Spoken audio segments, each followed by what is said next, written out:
Thank you for coming. I'm super excited for this. The first song that we just played was called Reincarnation of a Lovebird.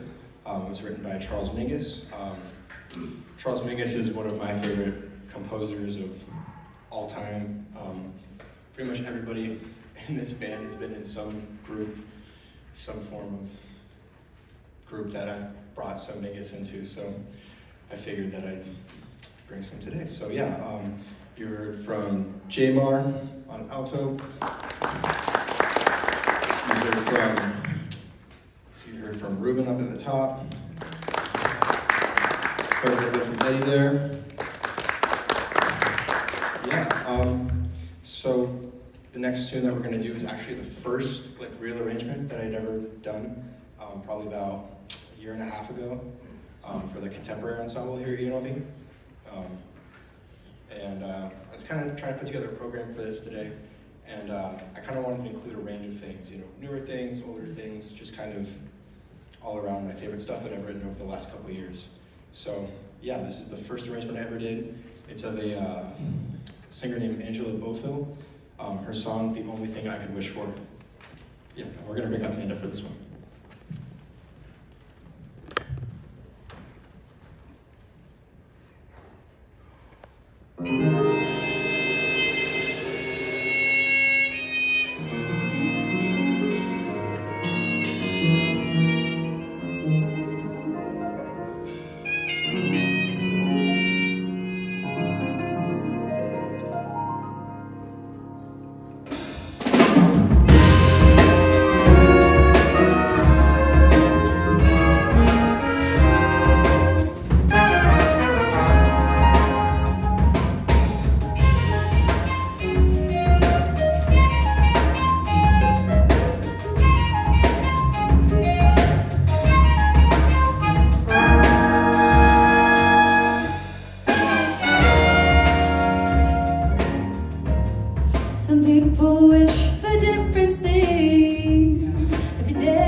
Cool, thank you. Yeah.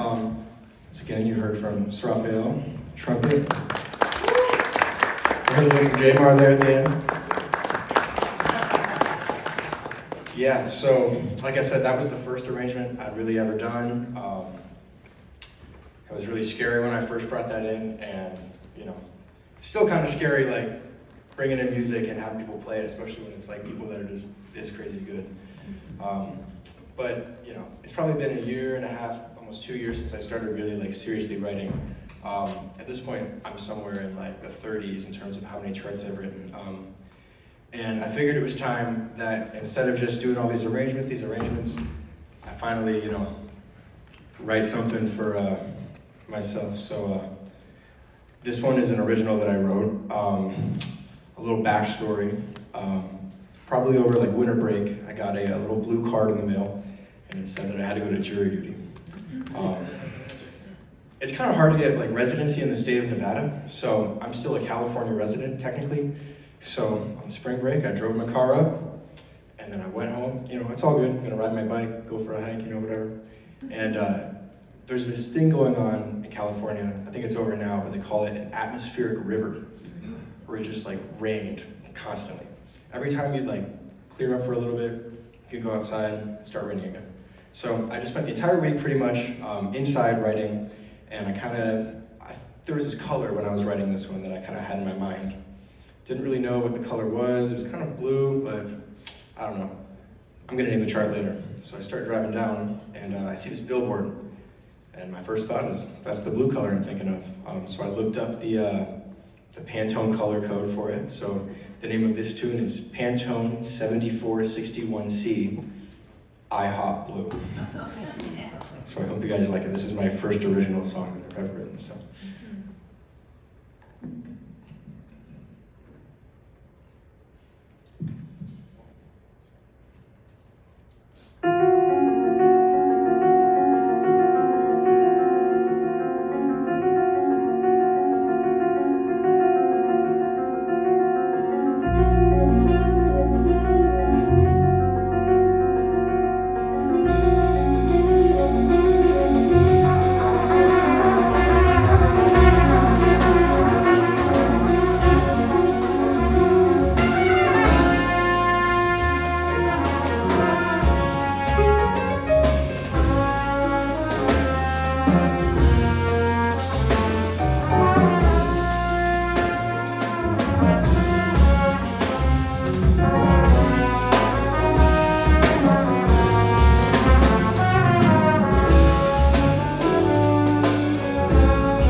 Yeah, so on that one you heard from Patrick Hogan on piano,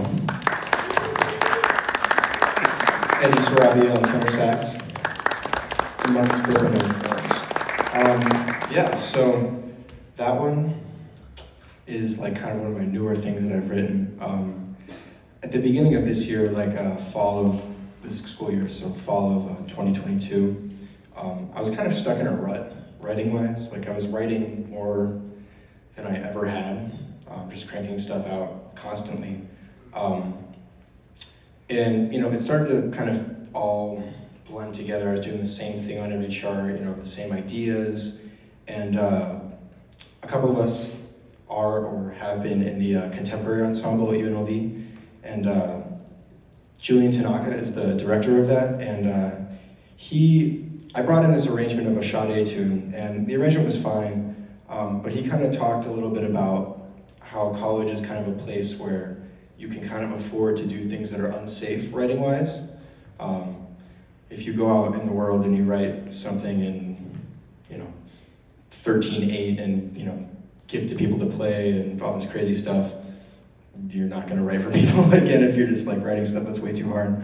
But he said, you know, while you're in college, while you still have the time to just like put stuff in front of people that they kind of have to play, like, do it. So this one is an arrangement of a Herbie Hancock tune called Tell Me a Bedtime Story, and I pretty much took the song and did just about everything I could to it to make it not like the original. So this is my attempt at doing something and not playing it safe. So thank you.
Yeah, so I think that if there's like one big theme about all of this music that I kind of wanted to share today, it's just kind of imparting my favorite music onto everybody here and just making them play it so I get to hear more of it. But yeah, that's one of my favorite Herbie tunes of all time. It was his birthday the other day, actually. Yeah, so on that you heard from Aries on trumpet. You heard from Marcus at the end there too. Yeah, so like I said, this is really just about like me playing whatever I want to play. So this next one that we're going to do is another Charles Mingus tune. So yeah, this is if you listen to Mingus a lot, I think a lot of the words that kind of come to mind are like chaotic and crazy and almost like not unlistenable is not the right word at all, but sometimes it's hard to listen to like live recordings of like Mingus playing because it's just so much going on. And when I first heard this tune, it was crazy because I just never knew that he was really able to play in a style like this. And once I did that, everything kind of opened up for me. And this is, yeah, just one of my favorite Mingus tunes. It's called Duke Ellington's Sound of Love. Some of my favorite kind of genre of Mingus charts are his tributes that he writes to people. Reincarnation of a Lovebird, the first one that you heard, was a tribute to Charlie Parker. And obviously this is a tribute to Duke Ellington. So there's a couple things that he kind of puts in the recording that are just like directly ripped off of like Duke charts and stuff. So I tried to kind of keep moving that forward with this, and it's going to open up with a horn chorale that I wrote. So I hope you guys like this one, Duke Ellington's Sound of Love.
one is, I think that's just a really beautiful song.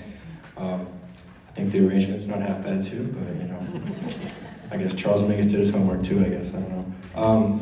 But yeah, so all night so far you've been hearing this man right here, Kurt Tumbagahan, playing, yeah. You've been hearing Kurt play up here, down here, and now we're going to give you a little bit of the in-between. So one of my favorite trumpet players of all time is Roy Hargrove. He passed away in 2018. Stop laughing. No, but yeah, sorry. But yeah, yeah, so that was kind of I saw him at the Monterey Jazz Festival in high school, and yeah, I kind of, I think I was just like eating pizza with my friends while he was playing, so I just kind of didn't see him, and then like 2 years later he died, and it was really sad. But, so yeah, so this song is one of the more like kind of ballady ones that he did with the group called the RH Factor, and we're gonna feature Kurt on it.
So yeah, while we get ready for the last one here, got to give a few shout outs and thank yous.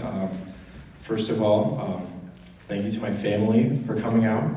So my family hasn't seen me play since probably I was in high school, so it's really cool that we're finally all out here. Thank you to everybody in the band. None of this music, hours and hours that I put into this music would be nothing if I didn't have a band to play it with. So it's really awesome that everybody put their time into coming to rehearsals and putting a bunch of work into this, and it's just been really, really awesome. Of course, I'd like to thank, the professors, Dave Loeb in back there, Adam Schroeder and Nathan Tanoy couldn't be here. But I also want to give a shout out especially to Nathan. For the last 2 years, he's been my composition and arranging teacher. And I didn't write really anything until my junior year of college. And like I said before, I've written something like 30 charts now. And it's just, I'll let you guys know when I get to 100, I guess. But I'm just going to keep doing my thing, I guess. But yeah, Nathan, a lot of guidance from a lot of other peers. I wouldn't have learned Finale if it wasn't for Patrick, Julian Tanaka, Uli Geisendorfer, Pepe Jimenez have had a lot of input on my charts, both good and bad, and each one has, made me a little bit better. So I think we're getting ready here, yeah.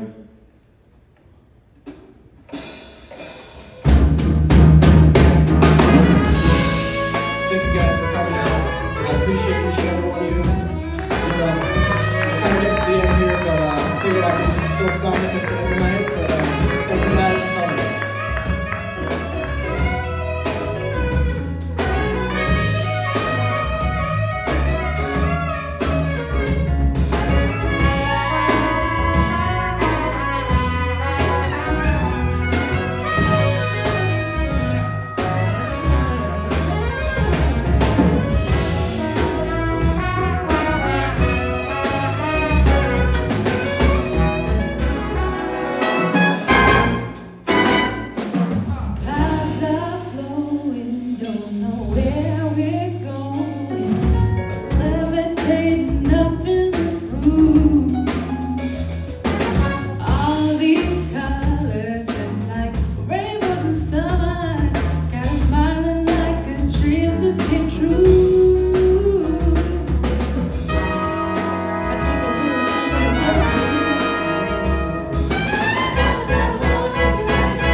Thank you guys once again.